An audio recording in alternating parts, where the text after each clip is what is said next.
Hey there, designers. We're going to take a look at flowcharts and storyboards. Flowcharts and storyboards are important when it comes to any form of e-learning developed using a software like Articulate Storyline or Adobe Captivate. If you were to pick up contract work as an e-learning developer, someone might hand you flowcharts and storyboards to develop in the software and you don't make any design choices at all. Or if you are working as an instructional designer, you might be building out entire courses using storyboards only, using a software like PowerPoint or similar, and then you might hand off those PowerPoints or storyboards to an e-learning developer to develop. Anyone can pretty much teach themselves to use Storyline or Captivate, but not anyone can be a really effective instructional designer and design effective storyboards to create courses without a lot of skill and practice. So let's take a look at when you might use storyboards, and then we'll take a look at an example one. Let's take a look at instructional design in real life. So in real life, you might be a solo instructional designer. You are doing all of the things. You're designing, you're developing, you're your own graphic designer, you do the best you can with what you have. If you're a solo instructional designer, you might not need storyboards, but we'll talk about cases in which they'll be helpful to you. You might also be part of a team as a designer. Maybe your role is limited to just design or just development. You might be a freelancer or contract employee and only design courses. You might have stakeholders that want to provide input, so it might be faster for you to mock up a quick storyboard than actually build something out in your software to show the stakeholders so that they can give input. Now, if you're a sole instructional designer, as I mentioned, you are doing everything. Designer, developer, you're managing your project, you're doing your graphics, maybe you are administrating an LMS as well. It's quite a bit of work. You might be part of a very large team where every person has a different role, and how awesome would that be if that's the way you like to work? So maybe you're just designing, so you're not even touching Storyline or Captivate because you hand off your storyboards to a developer, and you can get images from your graphic designer. You don't have to worry about anything except your own particular role. Or you might be in a smaller team where it's just a designer and there's just a developer. Or maybe you're handing off your projects as storyboards to someone that's contracted from outside your institution. Now, if you are on, a team of two here, let's talk about the differences between design and developing. So instructional designers going to do the instructional design analysis. They're consider what learning theories to use. They're going to figure out what strategies. They're going to come up with content, practice, assessment for a learning experience and make sure it's all aligned. And they're going to come up with a summary, flowchart, and storyboard for a given course that is probably intended to be built out in something like Storyline or Captivate. And in contrast, the developer, all they do is build it out using the design document that the designer gave them. So you can see there's two different levels of skill here. Pretty much anybody can learn a specific software, teach themselves to use it, but not everybody is going to be able to do all the things an instructional designer does. It takes a lot of, like I mentioned earlier, skill and practice. So the idea here is that the designer has these design documents. This is all they do. These are basically just documents. They hand them over to the developer who brings it to life in the given software. So design can also be a time saver if you're thinking about using storyboards. If you build things out before opening up your software, you can do a quick mock-up or you can try an in-depth design. You can use this as a reference for complex e-learning. If it's something that has a lot of moving parts, a lot of variables, it can be really helpful to have a specific document that you can reference for what goes where. And as I mentioned, it can be review document as stakeholders, and it can often be faster to build something out in a simpler software like PowerPoint to hand that off to the stakeholders rather than building something out in your authoring software and having to completely redesign it according to their guidance. And finally, a storyboard can also serve as a record of what media you're using. So you can kind of stay organized, and also you can provide attributions. If you're using a lot of images from the web that are Creative Commons licensed, this might be a way to help keep that organized as well. Now, if you were just to dive into using your authoring software, I think there's kind of like an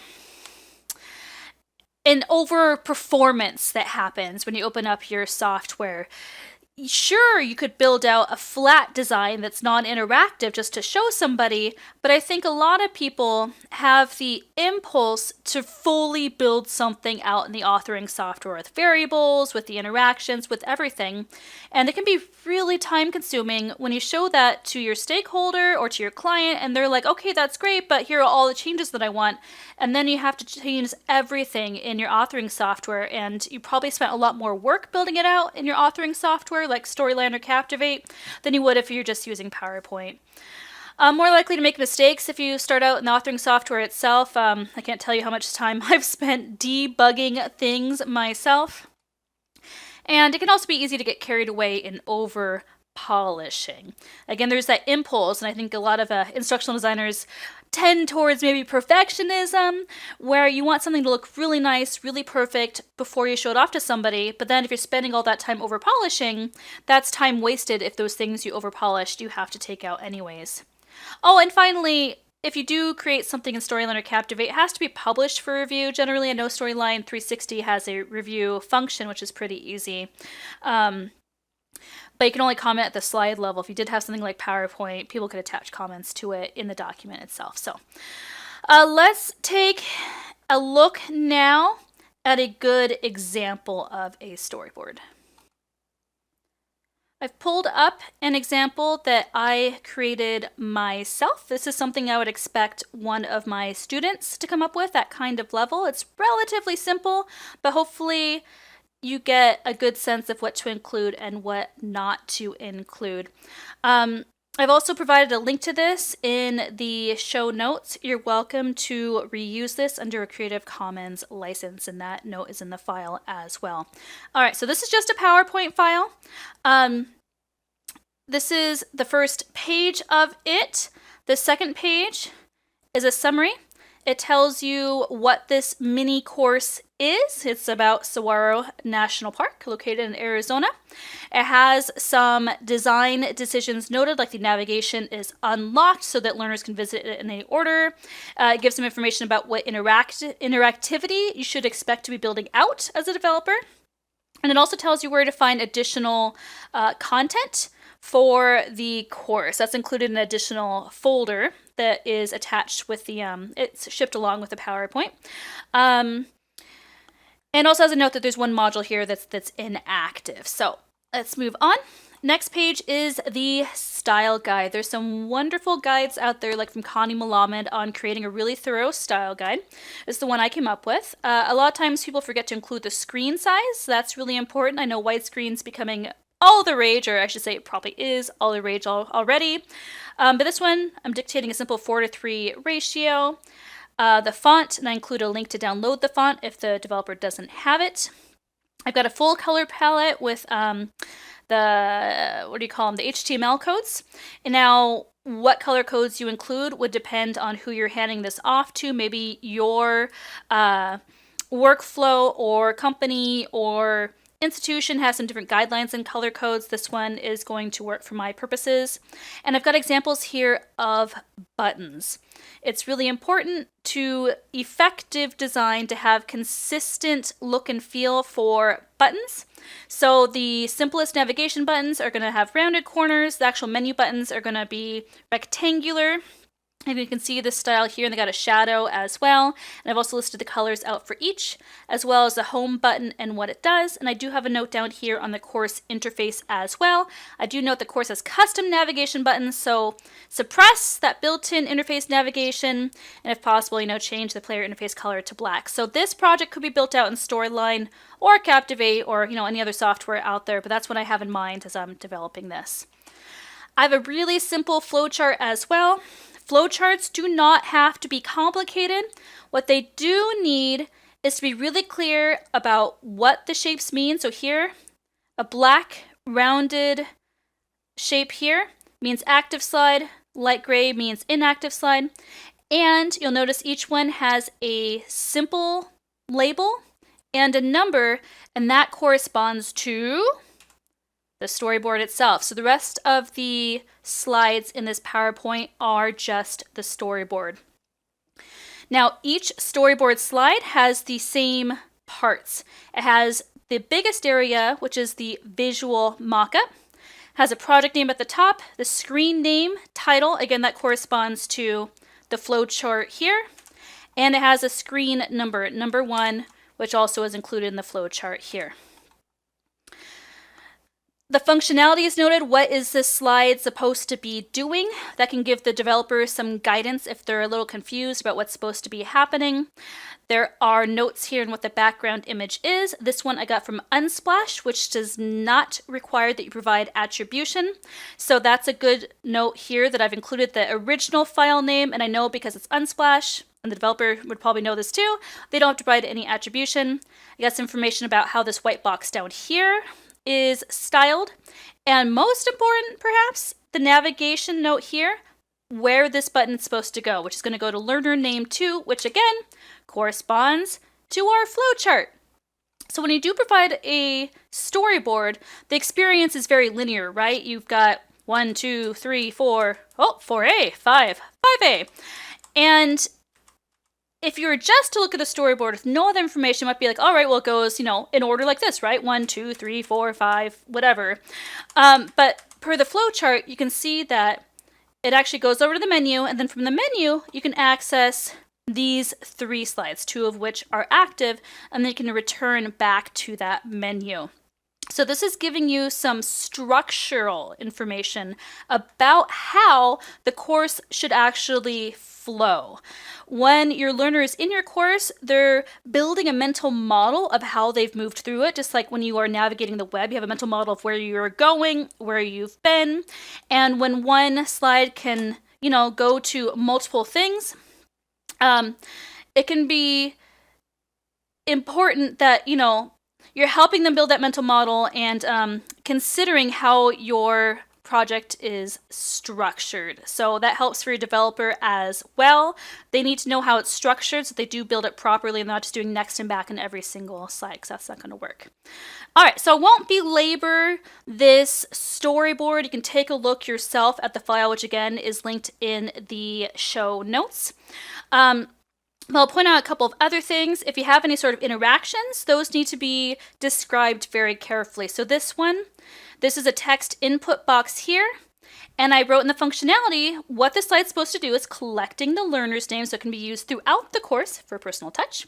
And here's what this box is supposed to do. It's going to collect the name and store it as a variable, and I'm writing here what I'm going to refer to it as the designer, okay? And again, note on navigation here where the enter button goes. It goes to menu 3, which is, again, corresponds to this slide, menu 3, and the flowchart. All right, here you can see I've used the variable learner name. Hopefully the developer doesn't leave it in the quotes. You never know what you're going to get back. That's something that could be easily fixed at least. And again, you probably have a developer maybe you have a relationship with or has some, samples they can show you of storyboards developed in the past, so you can get an idea of what best practice and how you communicate with that person. These buttons are styled according to that style guide I showed you earlier. There's back button here, and all of that is listed out in the navigation. And last thing I want to show you is when you have like a hover to reveal or a click to reveal. So I've got this getting here slide, and I wrote, when learner hovers over the map image, more information appears. See storyboard screen 4A. So see, this is number 4. If we click over, now we're on 4A. And you can see what's different here. A white box that's semi-transparent has appeared with some text on top. So upon hover, this text and arrow appears over this white box, which is set at 20% transparency. So that's how it looks if they're not hovering. This is how it looks if they are hovering. And so I've built out an additional slide to depict that. If I just were to write it out here, And the functionality, I don't know how the developer is going to interpret that, and it might look completely different from what I was intending. So you can build something out like this. If you have a lot of slides like this, you can build out some example slides as part of your style guide as well. They kind of show you generally how you want kind of hovers and click to reveals to work. Here's an additional example. This is a click to reveal slide. The user can click on each of these to bring up additional content, which should appear here. So when selected, information related to each menu item appears as an overlay hiding the text. See Storyboard Screen 5A for an example. And the additional copy, which refers to the additional text, is in an additional document that is sent along with the PowerPoint. All right, so the idea is, for example, when they click the hiking icon, this is what appears. I wrote, no, the shape border color matches the selected items, and the item should turn to gray to show it's been visited. Here's what should happen when someone clicks on a hyperlink. And again, here's a document containing the additional copy. So I'm not building out a screen that shows each of these. I'm only building up one to show what it generally should look like. So the developer can take this as a guide for building out something similar for the camping and junior ranger program items. I don't have to build it out for every single one. And again, depending on your project, you might have a limited number of types of slides. You could build all those out in advance as an example of each and put those into the style guide for your developer to reference. All right, so I'm going to exit out of this. So we took a look at a good example. I'm going to leave you with a few design tips, and that'll wrap up this video. So I do recommend including at least a style guide at the beginning of Storyboard. It should include, colors, fonts, what navigation should look like. Again, the more consistent you can make navigation and the design choices in your project, the better experience it is going to be for the learner. Definitely label your storyboards, your slides to correspond to your flowchart. Be really specific about navigation. Be as detailed as you need to be to get the job done. If you don't include a style choice, the developer is going to make their own choice, and it might turn out totally different than how you were expecting it to. All right, so quick recap why you might use storyboards. Potentially you can save yourself time to keep yourself organized if you create your own storyboards. You'll save your developer time. The more detailed it is, the fewer questions they will have to ask you if they're able to contact you at all. You can use storyboards as a handy review document and also as a record to keep track of media used. All right, that's it from me. Again, see some examples in the show notes and let me know what you think.